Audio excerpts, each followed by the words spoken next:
something to share lang din na sinabihan namin si Hugo. Kasi kahapon din, pag natatalo sa chess, ganyan, nagbawala siya. Tapos yun nga, ngayon lumabas yung result ng spelling bee, kung sino yung mga sasali sa spelling bee, guys. So, 24 sila na students sa classroom.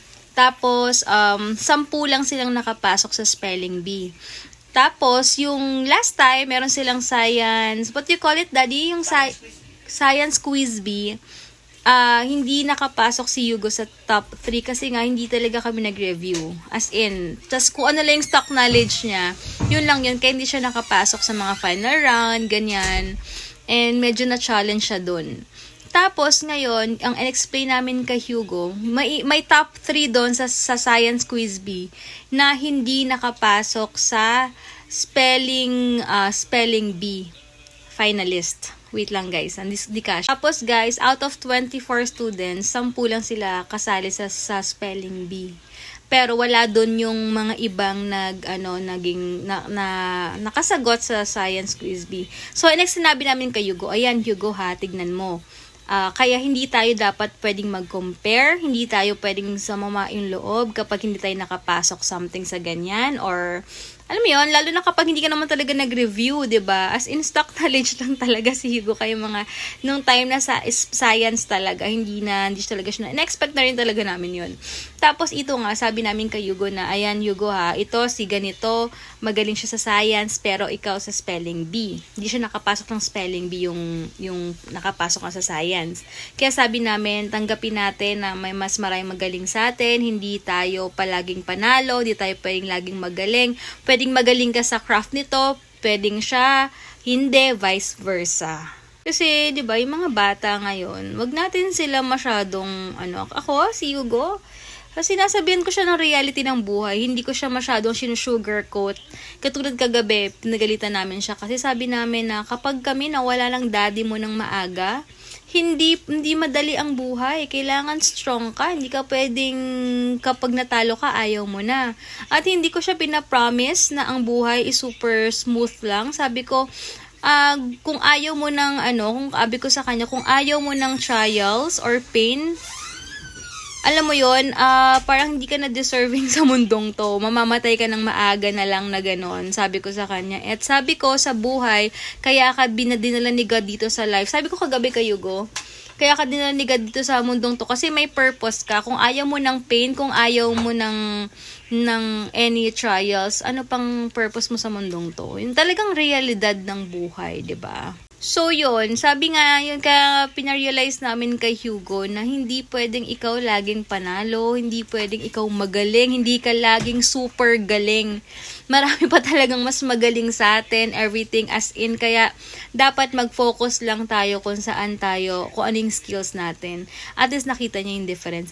At least guys, nakita niya na kapag hindi ka pumapasok sa school masyado, at di ka nag-review. Pero in fairness naman si Hugo, nasa top pa rin siya. Pero bumaba lang yung top niya ngayong second quarter kasi nagpneumonia siya nung December. Hindi ko naman talaga nire-review. Sobrang stock knowledge. Pero sabi nga nung teacher niya, bilib na bilib din nga siya kay Hugo kasi very open kami na stock knowledge talaga. Pero nasa top pa rin. Gusto lang nila, nasasayangan lang sila kay Hugo kasi pag tututukan daw, mas gagaling pa talaga. Tsaka merong answer yung teacher nila na i-analyze mo. 3 lang sila ang naka-perfect nun, guys. Sabi nila, sayang naman po kung hindi matututukan si Hugo kasi nga magaling daw mag-analyze.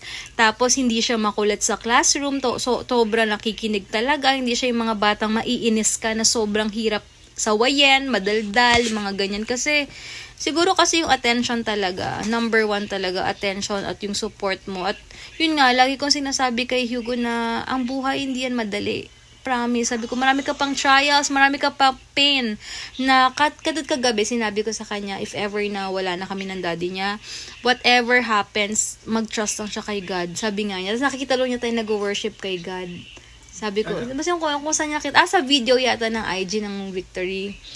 Basta may pinag-usapan kami kagabi, sabi niya, ang galing nga niya, meron pa siyang itatrust si God, yung faith, tapos i-worship lang, parang just like you and daddy, you're always worshiping God, sabi niya. Sabi ko, how did you know that? I saw you, ganun siya. So, pinabasa sa akin ni daddy. Or yung kahapon, pinakita mo sa TikTok, na wag nyong spoil din yung anak nyo. Kasi kayo rin mahirapan. Kailangan disiplinahin talaga. As early Kailangan tumatag sila. kailangan tumatag sila sa buhay. Sabi niya, kahit may pera ka. Sabi, kahit afford mo everything, kailangan patatagin mo kasi kawawa sila kapag naiwan natin sila na hindi nila kaya na wala tayo. Tapos, sobrang binigay mo lahat. As in, kami talagang sabi namin kahit even before pa, kahit may kaya namin yung bilhin, yung gusto niya. Guys, pupunta ng Toy Kingdom yan, hindi yan magpapabili. Ang gagawin niya dun siya sa libreng Lego, na yung mga Lego lang, tas wala, that's it, uwi na. As in, hindi ko siya sinanay na ganun. Kasi katulad yun, kung mag-a-adjust ka ngayon, katulad dito, nag-a-adjust kami ngayon. Wala kaming enough money for extra toys or what. Wala kaming problema. Kahit sa libre lang kaming mga playhouse or what, kasi hindi naman siya na-spoiled, hindi siya nasanay, di ba? Guys, kaya hindi ako nahirapan adjust kay Hugo talaga. At nagaantay siya kung kailan mo siya bibilhan. As in, binibilang ko siya mga purchases niya sa mga online, yung mga pinamaskuhan niya, before, mga ganyan. Deserve naman niya kasi hindi siya nagpapabilihan ng toys. Pero hindi ka mas-stress na uuwi ka or what, na pupunta ng mall, I want that. Syempre masakit din sa feeling na hindi mo ma-afford yung gusto ng anak mo. Pero minsan, kailangan mo talagang disiplinahin. Kung wala naman talaga, masarap sa feeling na may intindihan ka niya. Tapos sasabihin niya, laging sinasabi niya na pagkatapos ng medicine ng daddy niya, gusto niya ng gaming setup, mga ganyan. Basta yung mga ganun lang. Tapos ngayon, na-addict siya sa mga, binibili ko siya yung mga pang drawing ngayon kasi mura lang naman. Pag lang yung sobrang mahal. Pero, yung hindi ka mapapressure, hindi ka mapafeel bad din na parang ano ba yan, hindi ko ma-afford. Kaya walang hirap talaga na adjustment. Kaya, ayun, kasi hindi talaga siya na-spoiled or nasusunod lagi yung gusto niya. So, yun. Tsaka, sobrang happy kami kasi even before, kahit afford namin bumili ng toys for Hugo, we invested talaga sa mga playhouse, sa travels, and yung mga kahit simple playhouse lang, mura or hindi, basta yung time nyo, invested talaga kami doon. As in, wala kaming regrets.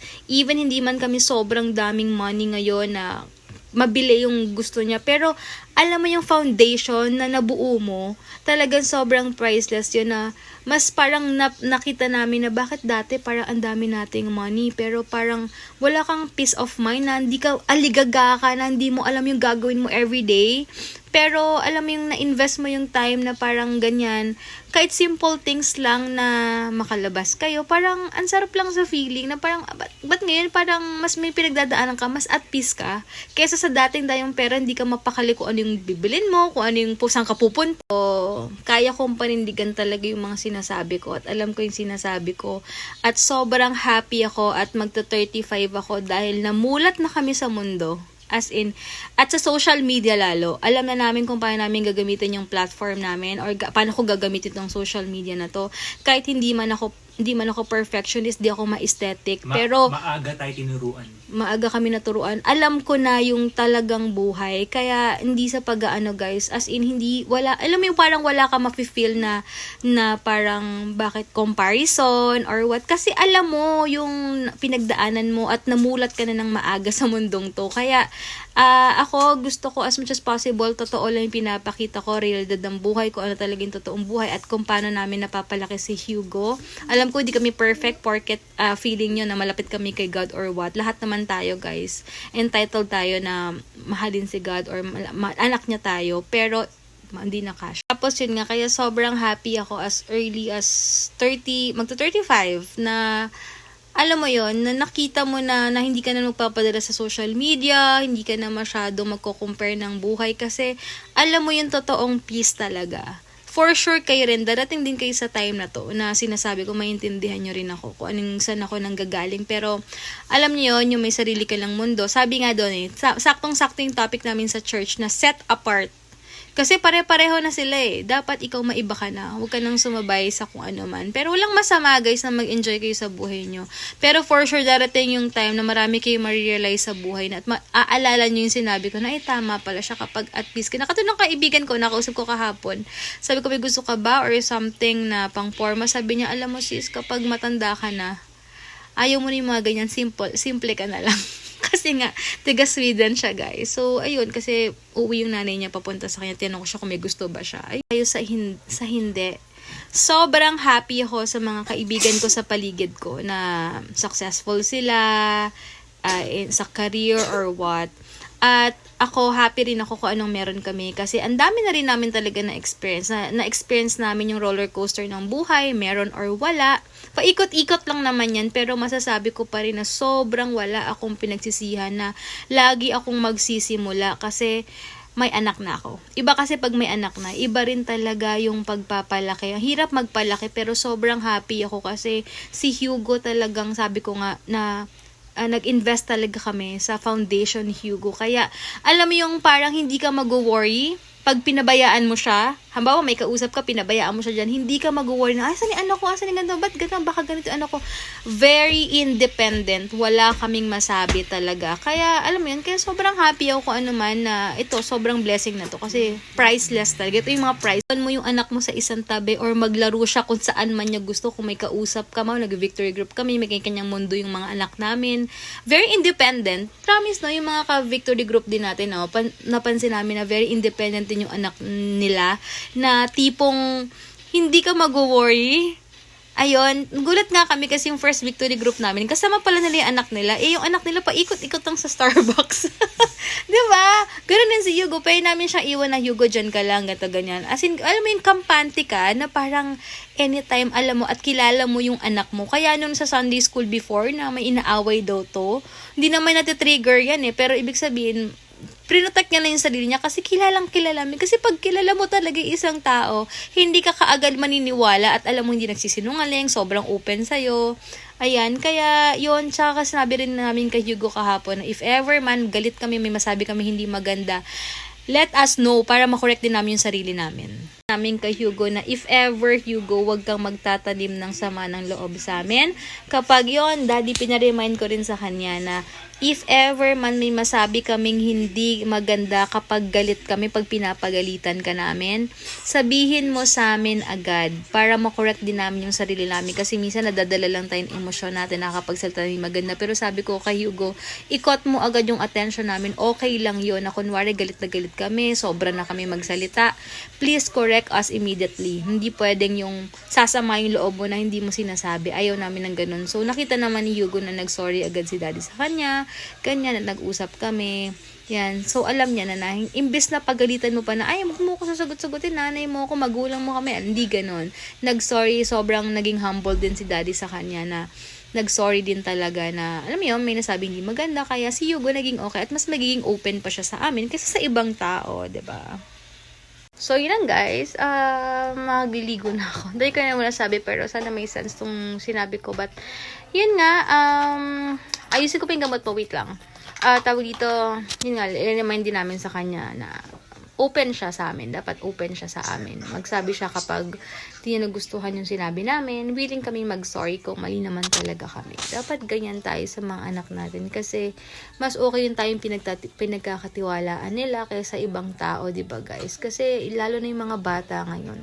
Tsaka aminado kami na si Hugo sobrang taas ng IQ kaya yung EQ niya medyo mababa. So, yun ang inaano namin, pinapractice namin sa kanya, yung EQ niya. Kasi masyado siyang sensitive.